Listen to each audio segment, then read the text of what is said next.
Northern people have used dogs to pull sleds for centuries, once a primary form of transportation. In 1925, the gold rush city of Nome was struck by diphtheria. The population suffered, children died.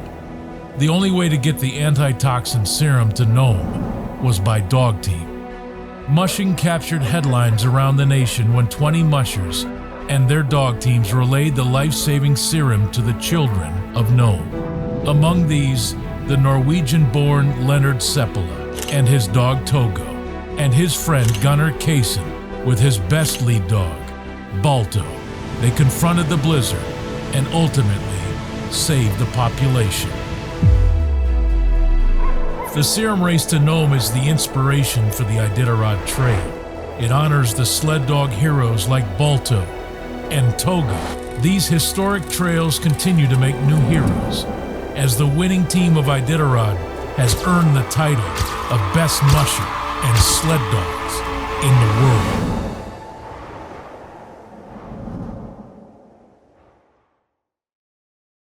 Two veterans setting a brisk pace, taking an early lead. We got the best mushers in the world, the best dogs in the world, and Iditarod puts on one heck of a good race. It's like Christmas, the World Series, and the Super Bowl, all put together in one when the longest sled dog race in the world sets off in Alaska. This year, with the pandemic still raging, the race has changed to an extreme wilderness adventure, one designed to avoid population but keep the spirit of the race alive. The Iditarod Gold Trail Loop of 2021 runs 860 miles through the wild and unforgiving landscape of the Alaska Range. They'll reach the abandoned gold mining town of Iditarod before turning back through the mountain range. The sun is up, but it's still cold, making it the perfect setting for the start of the 49th annual Iditarod.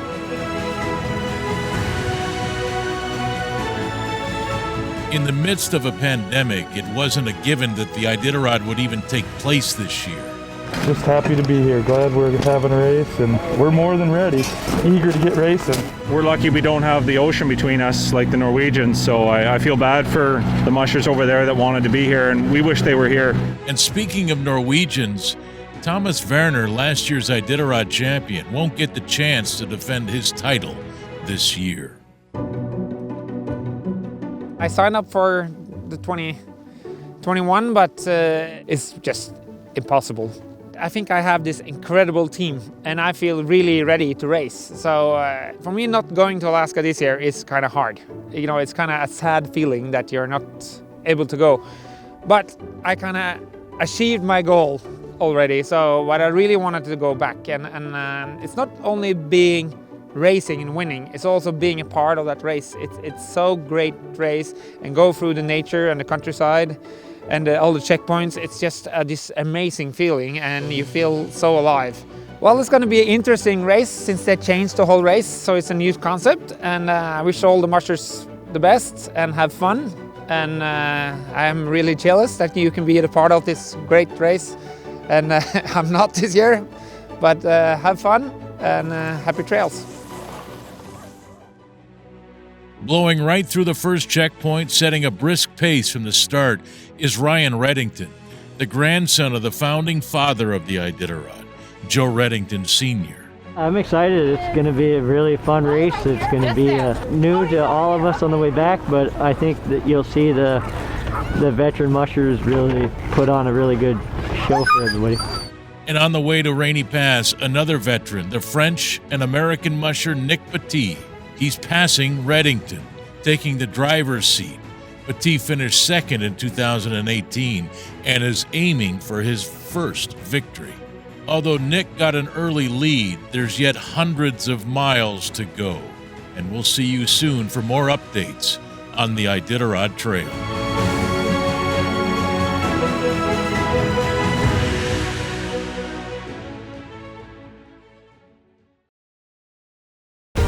The race gets tougher as they reach the Alaska Range. I just wanted to get through the most dangerous part of the trail.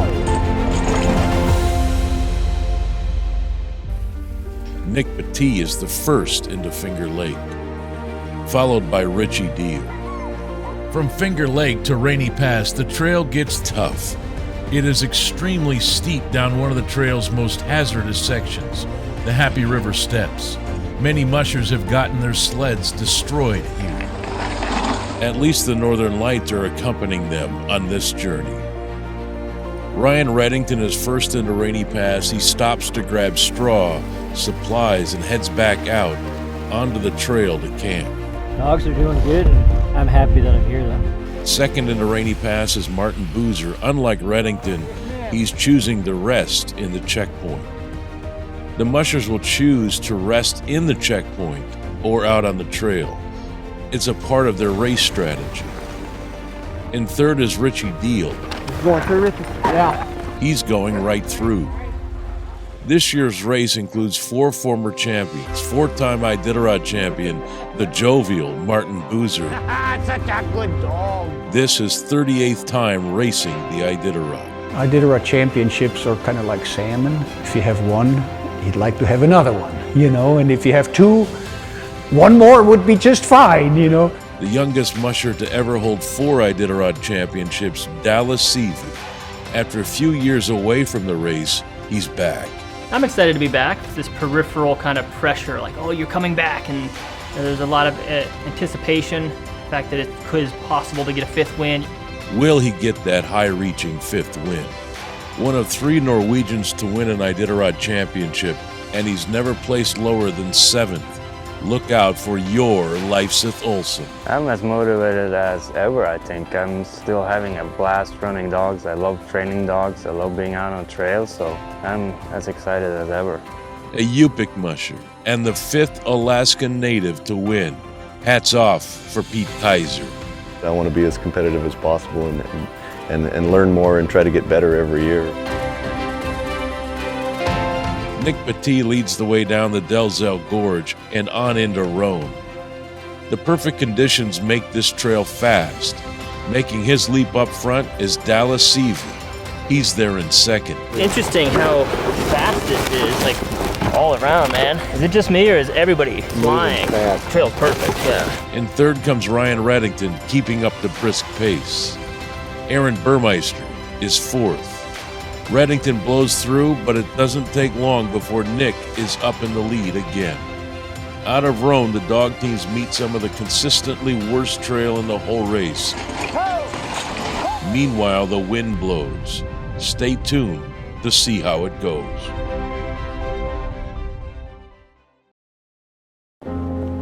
Ali Zirkle was injured in a crash. I apparently have a bit of a concussion and calling it quits from Rhone. If you've made it to Nikolai, you're through the toughest trail. It's just that this time they'll have to turn around and do it again. It's the 3rd time Ryan Reddington is first into a checkpoint as he reaches Nikolai in first place. Then comes Aaron Burmeister. Most choose to rest in Nikolai, but Brent Sass has other plans. I'm blowing through. I'm just grabbing stuff and taking off. Let's go! Roll! Lucy! G! Danish Milla Porselt is having another great run. We had a mishap in the gorge, and the team got split up, and spent about 45 minutes putting everything back together. So before that, I was really happy, but I'm still happy. It went well for Milla, but for veteran musher Ali Zirkle, it's a different story. She was injured in a crash in the Delzell Gorge. She later arrived into the Rhone checkpoint. I apparently have a bit of a concussion and a dislocated shoulder, so I'm calling it quits from Rhone. Ali was transported to Anchorage. She suffered a concussion and orthopedic injuries to her upper torso in a significant impact. Now Zirkle is in stable condition and has been released from the hospital. She is resting in Anchorage with her family. Ali had a full team of 14 dogs when she arrived in Rhone. Her dog team is uninjured and being well cared for by volunteers at the Rhone checkpoint. Ready? Ali Zirkle is a renowned musher. fan favorite who's finished 20 races consistently since 2001. She came in second place 3 straight times in 2012, 2013, and 2014, and she has several top 10 finishes. Oh my goodness! This year, she announced that it will be her last race. She will retire. I would love to win, but I'd love to win for the last 20 times too. That is no different. But no, this is it. We wish you well, Allie.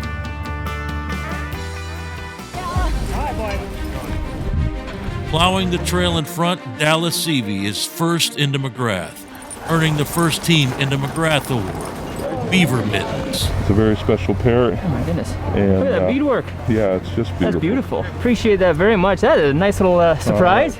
Due to weather conditions, there have been changes to the trail. Due to deep, heavy snow conditions, the mushers will be turning around in Iditarod. They will not be making that loop out to flat. They'll be turning back. Keep following us to see how this great adventure unfolds. The mandatory 24-hour of rest is a game changer. A crucial decision has to be made. So we don't know if there's a trail all the way, is what you're saying? All teams must take 24 hours of mandatory rest before the second half of the race. Those who seemingly are in the lead can be leapfrogged by a well-rested team later down the trail. During the 24-hour break, the dogs get to snuggle up, sleep, eat, reload, and finally their caregivers get to do the same. Keeping his streak up, Ryan Reddington is first into Ophir. Second in is Brent Sass. Are you gonna stay a bit? What's the trail look like? Nobody knows. So we don't know if there's a trail all the way, is what you're saying? Meanwhile, Dallas Seavey is resting back in McGrath, reevaluating his game plan. And I actually think that it got a lot easier when they removed the flat loop. The teams were supposed to go in a loop around flat, but due to all of the heavy snow, the turning point will now be in Iditarod, making the race shorter. I think it makes it a little bit easier as far as landing and checkpoints. We're working with different numbers now. I haven't gave it much thought. I figured I'll get my naps in. Once I get done taking care of the dogs, I'm rested and drink some coffee and actually sit down with a notebook and pencil it out and see what it looks like. Brent Sass makes up his mind and sets off into the night, aiming for the ghost town and the halfway point of Iditarod. The Iditarod takes COVID restrictions seriously, and all mushers are being tested regularly. The veteran Iditarod musher Gunnar Johnson was withdrawn from the race due to a positive COVID-19 test. Almost 100 years ago, the Iditarod Trail dealt with another pandemic, shaping its history. Northern people have used dogs to pull sleds for centuries, once a primary form of transportation. In 1925, the gold rush city of Nome was struck by diphtheria. The population suffered. Children died. The only way to get the antitoxin serum to Nome was by dog team.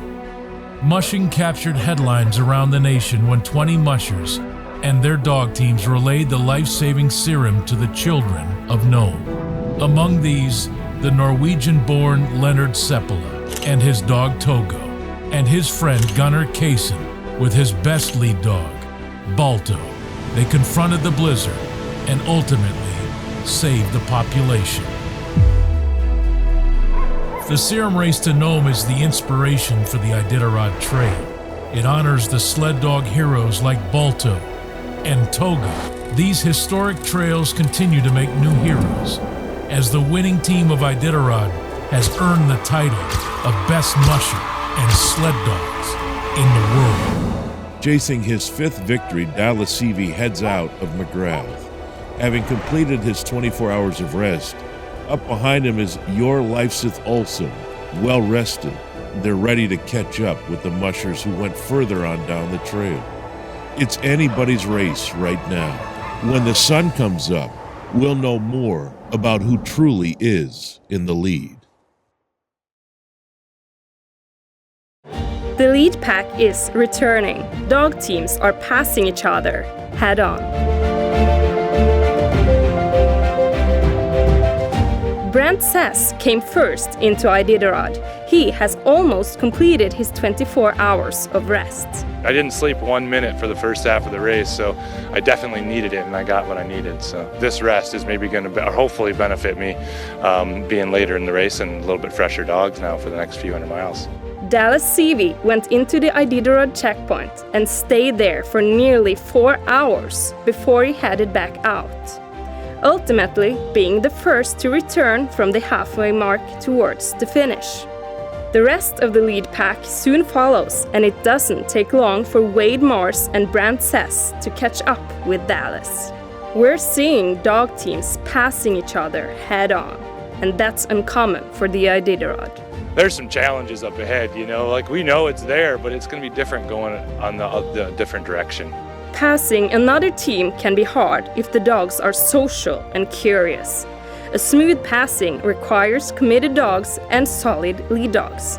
Dallas Seavey let us in on the skills of a lead dog. Having great lead dogs is a crucial element to success on the Iditarod. There's many different types of lead dogs that mushers are going to have on the Iditarod.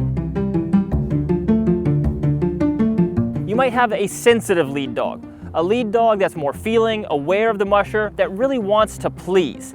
If it's a wind-blowing, kind of clean slate type of terrain where there is no trail to follow, you need a lead dog that takes your commands the second you give them and is excited and happy to do that. This would be hard terrain to go through with a really stubborn lead dog who has a mind of their own. However, if you get on the Yukon River or any other portion of this race and you're driving into 40 or 50 mile an hour winds with deep snow, a sensitive lead dog in this setting is not going to have fun. It's going to be difficult for them. Now's the time for the stubborn lead dog. They're going to power through it. Now we do have speed leaders as well.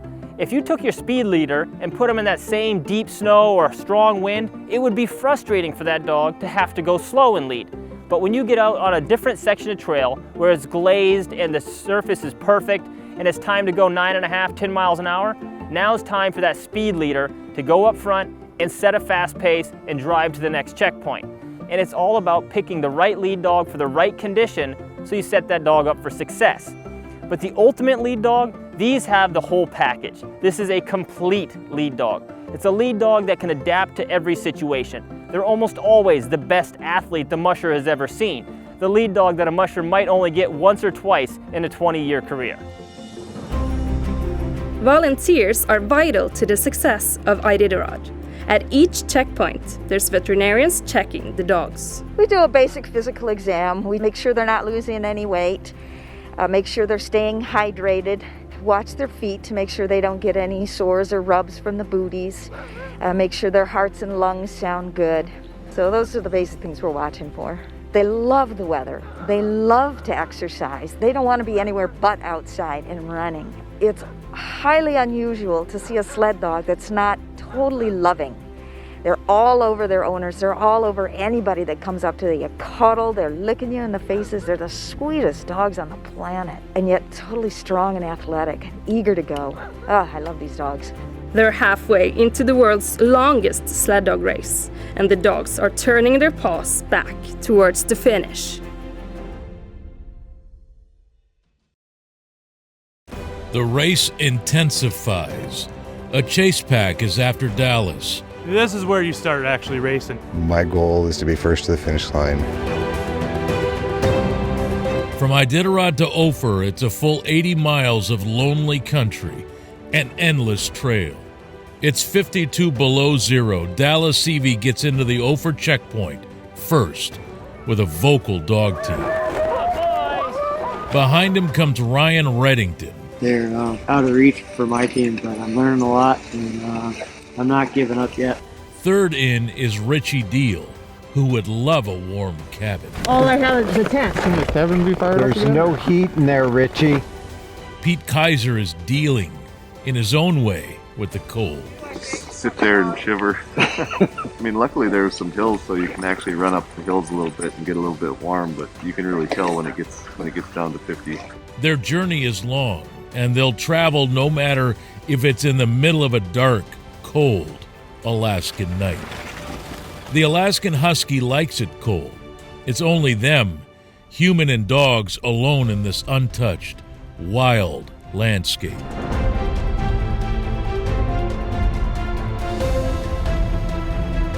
The freezing temperatures making it a fast trail.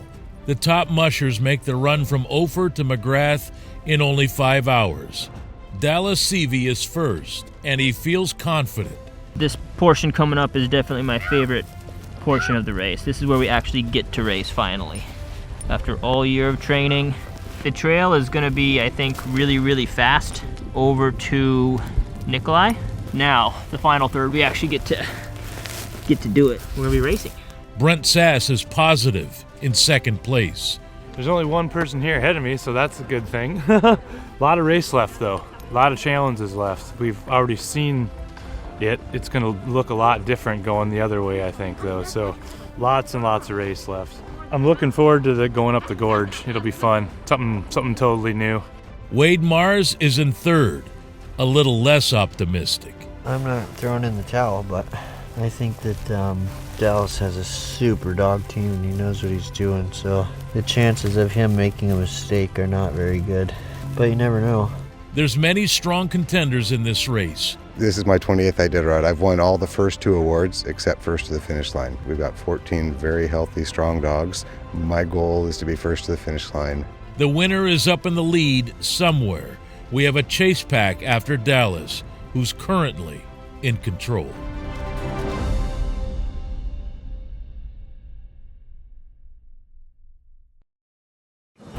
Aaron, Brent, and Dallas in a neck-and-neck race towards the finish. Somebody's got to make a push, and I'm going to be that guy right now, I guess. We're going to get as light as possible and give it a shot. Dallas's team is strong, and they're first to hit the Native American community, Nikolai. Let's just assume that my dogs continue to do great and I'm out of reach for them. There's a great race going on for second right now between those two, and if I falter, both of them are within easy striking range of getting me. So, yeah, we got us a dog race. While Dallas is resting, Aaron Burmeister comes in second. He blows through the checkpoint. Third in is Ryan Reddington. Then Brent Sass comes in fourth. He grabs supplies and goes through the checkpoint, right in front of Dallas. After Aaron and Brent, Dallas pulls the hook, and he leaves Nikolai too. Pete Kaiser was up in the lead pack until he came in as number 10 to McGrath, where his journey ended. Pete decided to scratch in the best interest of his dog team. It was a hard decision that Pete has never had to make before. The former champion thought it was way better to withdraw and head home than chance losing the trust of this great dog team. A wise decision. After Nikolai, the leading dog teams must again take on the challenging part of the trail, through the Farrell Burn back to Run. It's a leapfrog run towards Run for the leaders. Dallas catches up to Aaron and Brent, who's camped further down the trail. 20 miles before Run, Dallas decides to rest and is overtaken by Aaron, who's first into Run. I feel the team is very strong. Dallas is running a strong team too, so it's a race, and I'm not just going to let them walk away with it and make it easy. Somebody's got to make a push, and I'm going to be that guy right now, I guess, and hopefully things hold together for myself and we can be successful at it. I'm getting rid of everything here. I'm taking my tail dragger off, and we're going to get as light as possible and give it a shot. It's totally possible. These guys have done it before, you know, but it's a lot to ask of a dog team, so you got to make sure you're prepared for it. While Brent and Aaron are in Run, Dallas blows through. Only one person in history has ever won 5 Iditarod championships, and that is Rick Swenson. That's why this year's race is a chance for the 4-time champ Dallas to put his name alongside a legend.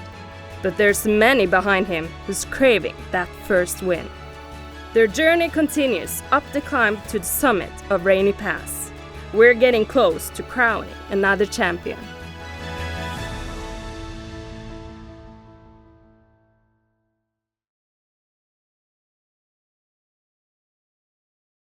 The pressure is on Dallas as the race to the finish is on. You know how many mushers have made it to 4 wins and had never gotten that 5th? The damn thing seems cursed. It's the last day of Iditarod 21. The mushers and the dog teams have left hundreds of miles behind them. Dallas's team is the first to go back up the infamous Dalzell Gorge, and he's into Rainy Pass in first place. It was good. It wasn't as bad as I thought. Dallas rests for 3 whole hours, and then Aaron bursts through the checkpoint, putting pressure on Dallas. These guys would be a lot more energetic if they had another hour of sleep, but what other choice do we got? I'll wait for you to pee, buddy. There you go. 15 minutes after Dallas has left, Brent Sass comes in third, chasing the lead pack.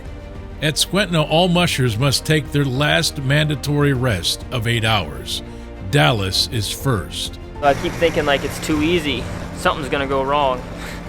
So I've dropped 3 dogs now just out of total precaution that their ability to help the team is limited. And if I have to carry one of them over here, that's the only thing that could hurt me at this point, or end me, I should say. You know how many mushers have made it to 4 wins and have never gotten that 5th? The damn thing seems cursed. 1 hour and 1 minute after Dallas, Aaron gets into Squentna. The only thing in between Dallas and his 5th win is veteran Aaron Burmeister, who's still confident in his team. The race isn't over yet. We got 60 miles to go. I've got a great dog team. This rest is going to do him some good. Dallas leaves Squentna first, taking on the 65 miles to the finish. Aaron Burmeister is in close pursuit.